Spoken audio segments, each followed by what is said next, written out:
Tarixni jonlantirishda muzeylarning o'rni beqiyos. Buxoro Innovatsion ta'lim va tibbiyot universiteti talabalari uchun bugun Qatag'on qurbonlari muzeyiga ko'chma dars sayohati uyushtirildi.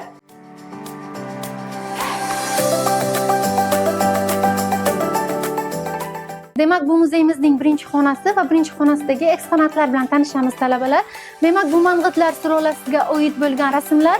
Demak, Mang'itlar sulolasi 1756 va 1920-yillarda Buxoro amirligini boshqargan so'nggi sulola, ya'ni Amro-Umxoniy sulolasi bo'lib hisoblanadi.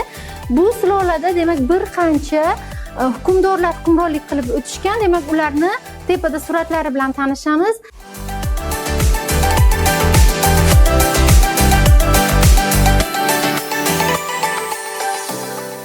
Бухарский Эмират он имел большую территорию и большую расположенность по всей территории Туркестанского края.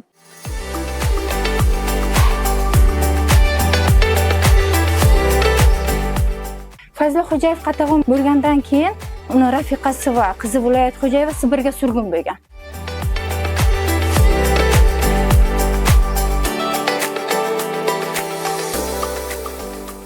Qatag'on qurbonlari muzeyiga tashrif buyurganimiz orqali biz bugungi jonli muhit darsining sababchilari bo'ldik va biz nafaqat bugun darsdan ma'lumotlar oldik, balki o'sha hayotda yashagandek o'zimizni his qildik va bugungi darsdan minnatdorchiligimizni bildiramiz.